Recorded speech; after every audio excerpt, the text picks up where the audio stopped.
There is a silence between the words of Jesus that weighs more than all the scriptures combined. It is not the silence of absence. It is the silence of something deliberately removed, ripped out, erased from the pages you memorized, from the sermons you listened to, from the prayers you repeated until they became automatic. And this void has a name. It has a shape. It has consequences that span 2,000 years and reach the anxiety you felt this morning, the feeling that something essential is missing from your life, even when everything seems to be in place. Eckhart Tolle found this silence. Not in the canonical Gospels, not in the texts approved by the councils, but in the space between translations, in the lines of manuscripts that were almost burned, in the fragments that survived precisely because someone tried so hard to destroy them that it revealed their importance. The lost word is not a parable. It is not a commandment. It is something more dangerous than that. It is a direct instruction on how to dissolve the mental structure that keeps us suffering. And the Vatican knew this since the Council of Nicaea in 325 AD. So when men of power decided which truths would fit into the new religion of the empire and which would too greatly threaten the order they were building, have you ever felt that weight?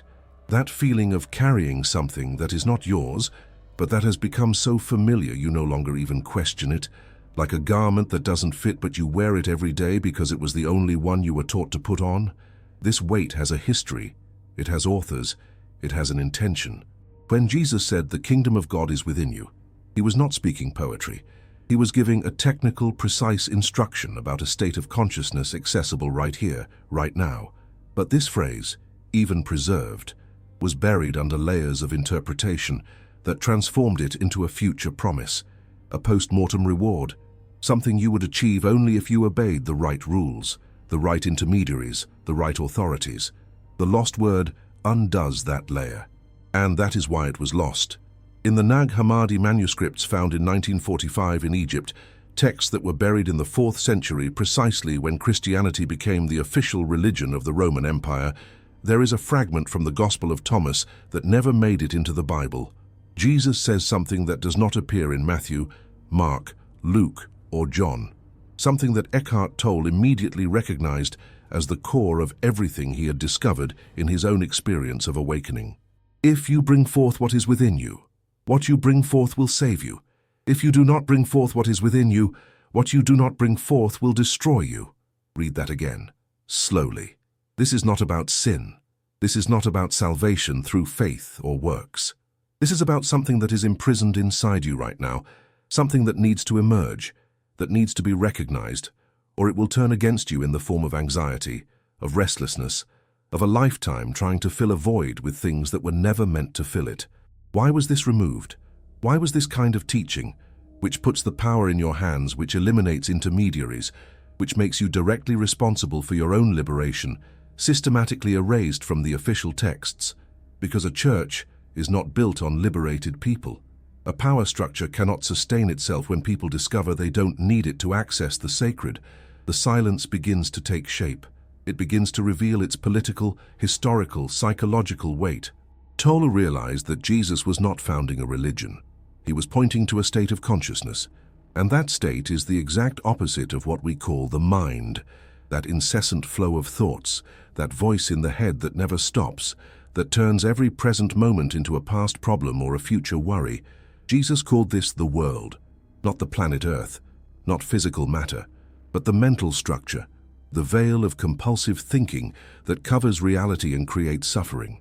When he said, "My kingdom is not of this world," he was not talking about heaven. He was talking about a dimension of consciousness that exists here, now, but beyond the mind. And the lost word, the instruction that was removed, was about how to exit that mental world and enter what he called the kingdom. The technique is not in the canonical Gospels, but it is in the fragments, it is between the lines. And it is in the very experience of anyone who by accident or desperation stumbles into this dimension. Tolle stumbled into it at 29, not through study, not through practice, but through the total collapse of his own mind. He was on the verge of suicide, repeating to himself, "I cannot live with myself any longer," when something inside him asked a question that split his reality in two. If I cannot live with myself, who is the I and who is the myself? Are they two? The silence that followed that question was not empty. It was presence. That is what Jesus was pointing to. What Buddha called the Buddha nature. What mystics of all traditions found when they crossed the veil of thought and discovered there is something observing the thoughts, something prior, deeper, more real than any mental content. And that could not be taught within an institutional religious structure, because the moment you recognize this presence, the moment you realize you are not the voice in your head, you are not your thoughts, you are not your emotions, but the consciousness that witnesses them, all external authority loses power over you. You no longer need a priest, you don't need ritual, you don't need mediated forgiveness, because you have discovered that heaven is not a place, it is a state, and it is accessible now, not after death, not after becoming better, now. Why did the Vatican guard this? Why were entire councils convened to decide which texts were heretical and which were sacred? Why were thousands of manuscripts burned? Why were people tortured and killed for spreading these teachings? Because direct spiritual power is the end of all institutional power. Jesus never asked to be worshipped. He said, "These things that I do, you will do also, and greater still." He was not placing himself above. He was pointing to a universal human capacity, the capacity to awaken to pure consciousness, to what he called the Father, and who is not a bearded old man in the sky, but the conscious source of all existence, accessible within you now. The lost word is about presence, about the now. In the canonical Gospels, Jesus says, "Do not worry about tomorrow, and consider the lilies of the field, how they neither toil nor spin." But these phrases were turned into moral advice about not being greedy. That is not what he meant. He was giving instructions on how to step out of the time-bound mind, past and future, and enter the only dimension where life actually happens, the present moment. And when you do that, something extraordinary occurs. Anxiety disappears. Because anxiety is always about the future. Depression disappears, because depression is always about the past.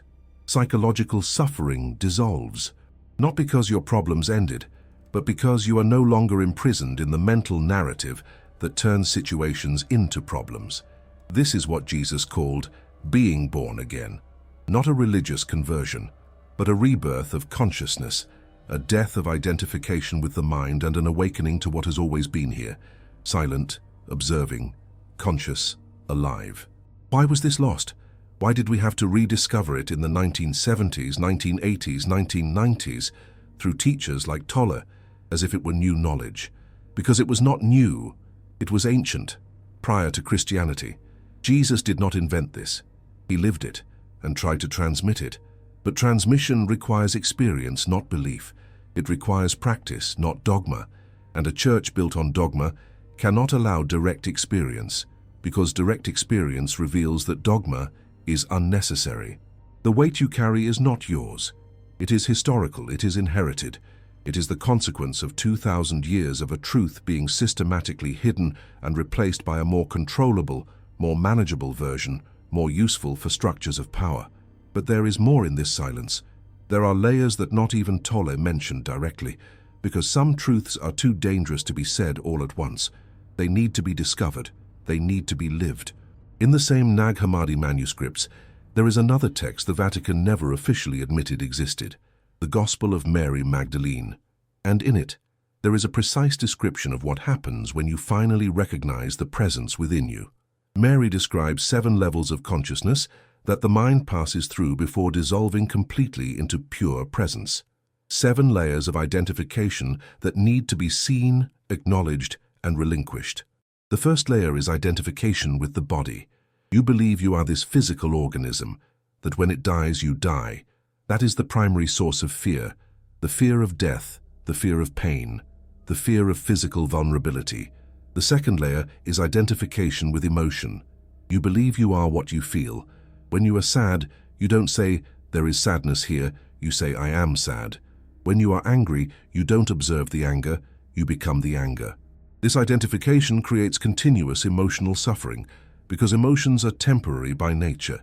But when you identify with them, every emotional change feels like a threat to your identity. The third layer is identification with desire. You believe you need something external to be complete. You need love, you need approval, you need success, you need security. And every unsatisfied desire creates a void that you try to fill with more desires, creating an endless cycle of seeking and dissatisfaction. Jesus pointed to this when he said, "What good is it to gain the whole world and forfeit your soul?" He was not talking about the soul as something that goes to heaven or hell. He was talking about your conscious essence, which you lose sight of when you are completely identified with desire, completely absorbed in the search for external satisfaction. The fourth layer is identification with ignorance. You believe you don't know, that you need to learn more, search more, understand more before you can be free. This layer is particularly insidious because it disguises itself as humility, as spiritual seeking, as personal growth. But it is just another way to postpone the recognition of what is already here. You already know, not conceptually, but existentially. You are the consciousness that is aware of these words now. This is direct knowing. It doesn't need study. It needs recognition. The fifth layer is identification with death, the deep fear that everything will end, that you will end, that nothing matters because everything is temporary. This identification creates nihilism, despair, a sense of futility that permeates everything. But Jesus knew something the mind cannot grasp. What is conscious cannot die. Consciousness is not produced by the brain. The brain is an instrument through which consciousness expresses itself in this dimension. When the instrument stops, consciousness does not stop. It simply ceases to be localized here. The sixth layer is identification with the seeking itself. You believe you need to find something, achieve something, realize something. This is the subtlest layer, because the spiritual search itself becomes an obstacle. You are seeking what you already are. You are looking for consciousness with consciousness. It is like looking for your glasses while you are wearing them. The search ends not when you find, but when you realize you were never lost. The seventh layer is identification with anger against these layers, the frustration of still being identified, the judgment of yourself for not being awake. This is the final layer because it is the most paradoxical. You use the mind to try to get out of the mind. You use thought to try to stop thought, and that doesn't work. What works is seeing. Just seeing, without judging, without trying to change, without trying to force, seeing with total acceptance. And in that seeing, the identification dissolves naturally. Mary Magdalene described this 2,000 years ago, and the text was hidden, not because it was false, but because it was too true, because it gave people a direct route to liberation that did not pass through priests, through sacraments, through ecclesiastical authority, and there is still more in the silences. There are some specific instructions that Jesus gave on how to enter this state of presence, instructions that were fragmented, scattered, mistranslated, interpreted allegorically when they were literal. When Jesus said, "Watch and pray," the Greek word translated as watch is gregorio. It means to be awake, to be alert, to be conscious. It is not about watching the external world for dangers. It is about being aware of your own awareness. It is about keeping attention in the present moment, instead of letting it be hijacked by compulsive thought. And pray does not mean asking an external God for things. The original word proseuchomai literally means to move towards something with attention. It means directing your consciousness toward the source of consciousness. It means turning inward. It means what Tolle calls presence. These instructions are precise meditative techniques, but they were transformed into religious rituals. Watching became the act of waiting for the second coming of Jesus. Praying became reciting memorized words. The technique was lost. The ritual remained, and the ritual is safe. The ritual does not liberate anyone. The ritual keeps you busy, keeps you feeling spiritual without actually touching the dimension of the spirit. The spirit for Jesus was nothing supernatural. It was the term he used for consciousness not identified with form.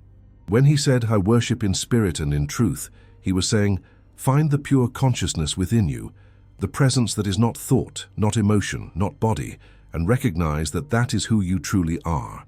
That is true worship, not singing hymns, not kneeling, not performing rituals, but recognizing your own essential nature, and that was removed, substituted by the worship of the person of Jesus instead of the practice of the Christ consciousness state.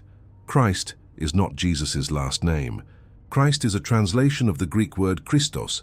which in turn is a translation of the Hebrew word Mashiach, meaning the anointed one. But anointed with what? With oil? No.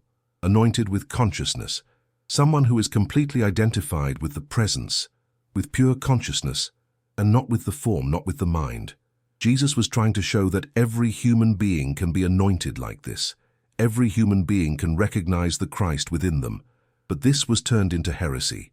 It was called blasphemy, because if everyone can be Christ, what happens to the authority of the church? What happens to the power of those who place themselves as intermediaries between you and God? They lose everything. And that is why texts like the Gospel of Thomas were buried. That is why the Gospel of Mary was suppressed. That is why Gnostic writings, texts that emphasized direct knowledge, direct experience, gnosis, were declared heretical and burned whenever they were found. The Council of Nicaea in 325 was not about protecting the truth. It was about controlling the narrative. Emperor Constantine summoned bishops from across the empire, not because he was devout, but because he needed a unified religion to keep his empire together. And unified religion means unified dogma. It means an official version. It means excluding everything that does not fit that version.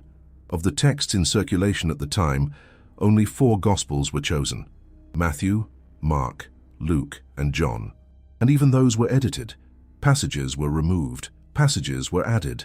The original ending of Mark, for example, ends abruptly with the women leaving the empty tomb in fear. No appearances of the resurrected Jesus, no grand finale.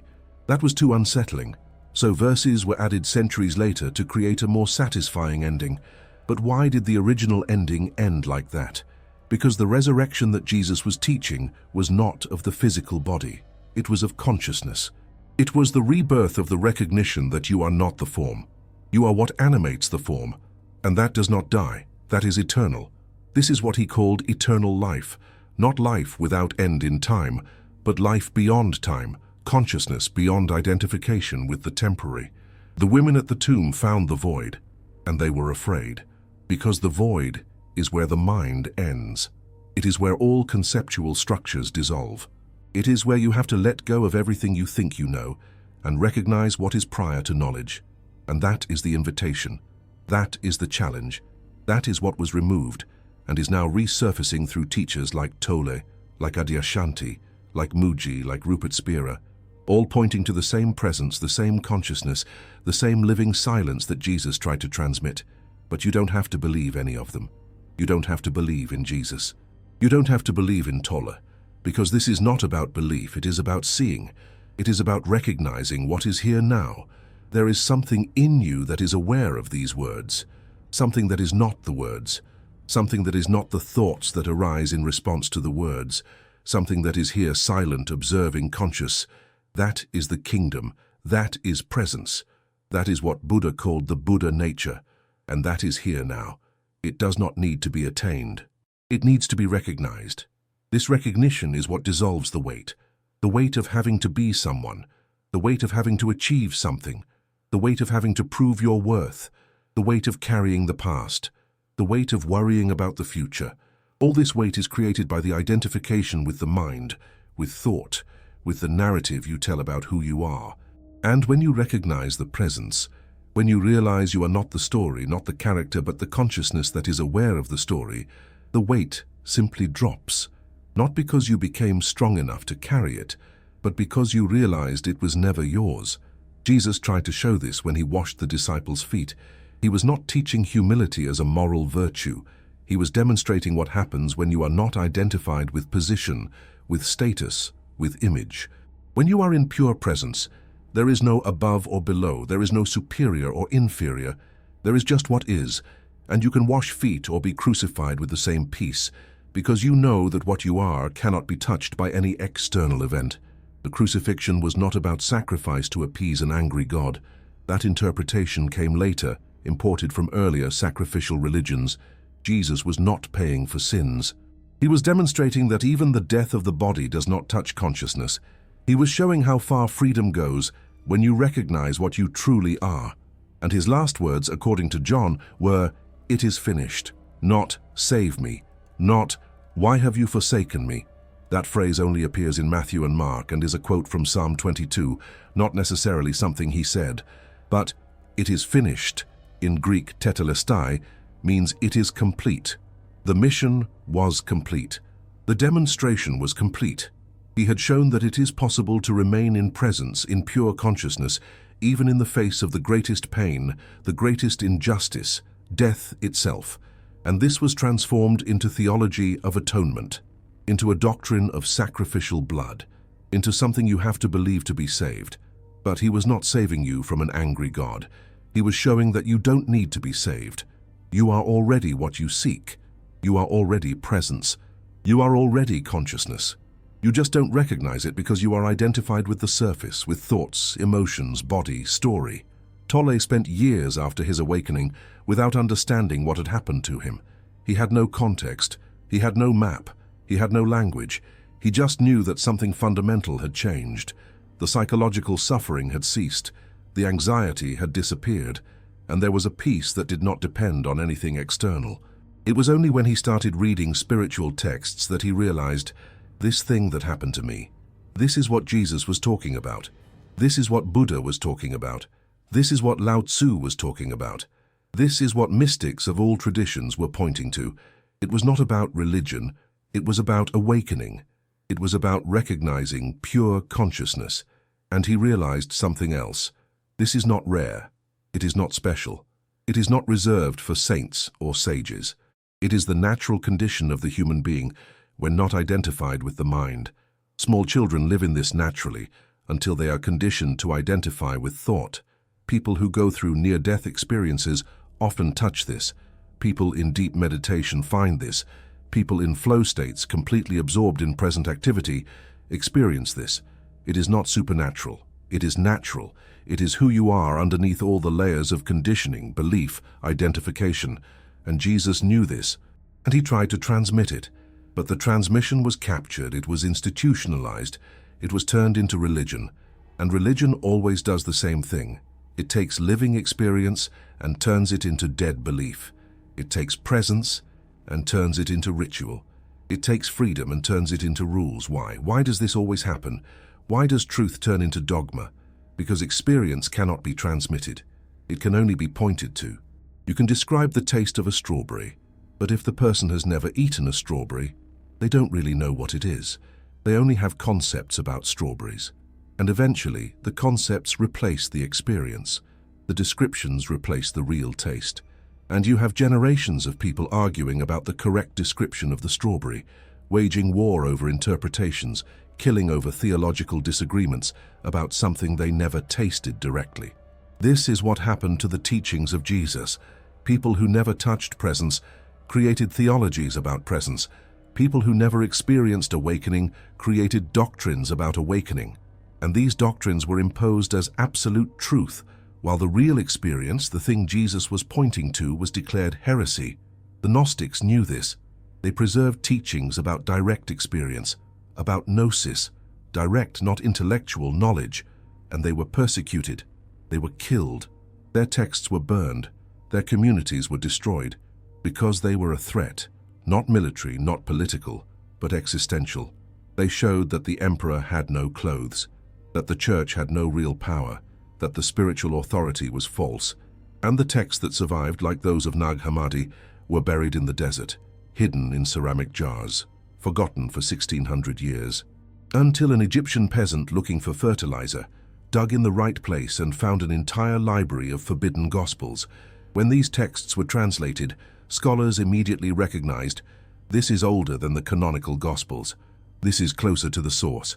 This preserves teachings that were edited out of the official versions, but the Vatican never incorporated these texts, never revised the Bible, never admitted that there were other versions, other perspectives, other emphases in Jesus' teachings. Why? Why protect the silence? Why keep the lost word lost even after it was found? Because recognizing these texts would be admitting that the official version is not complete. It would be admitting that choices were made, that political agendas influenced which texts were included, that power, not truth, determined the canon. And more than that, it would be admitting that the entire structure of ecclesiastical authority is unnecessary, that you don't need intermediaries, that you can, as Jesus said, go into your room, close the door, and find the Father, pure consciousness, within yourself. This is anarchic. This is revolutionary. It destroys spiritual hierarchies. It puts every individual in direct contact with the divine, without intermediaries, without necessary rituals, without external authority. And an institution built on being the intermediary cannot allow this. It cannot survive this, but the truth survives, even buried, even suppressed, even declared heretical, because the truth is not something external that can be destroyed. It is something internal that only needs to be recognized. Jesus knew this. That's why he wrote nothing. He left no sacred texts. He founded no institution. He simply lived in presence and invited others to recognize that same presence in themselves. And that invitation is still here, not in the texts, not in the doctrines, not in the churches, but in the silence within you, in the space between your thoughts, in the consciousness that is here now, aware, present, alive. You can find this now. You don't need to wait. You don't need to become more spiritual. You don't need to cleanse yourself. You don't need to deserve it, because this is not something you reach. It is something you are. Stop. Feel the weight of your body. Hear the sounds around you. Feel the breath and realize there is something here that is aware of all this, something that is not the thought, something that is not the sensations, something that simply is, conscious, present, here. That is the kingdom. That is presence. That is what Jesus called the Father. That is who you are beneath all the identifications, all the stories, all the concepts, and the weight you were carrying. It is no longer here, not because you became strong, but because you realized it was never yours. It was the weight of a false identity, the weight of believing you were just the body, just the mind, just the story. And when you recognize what you truly are, pure consciousness, presence, being, there is nothing to carry. This is freedom, not philosophical, real, lived, now. And this is what the Vatican never wanted you to know, not because they are evil, but because they are human. And humans, when they gain power, want to keep it. And spiritual power is maintained through dependency, through you believing you need them to access the sacred. But you don't. You never did. The sacred is within you. It always has been.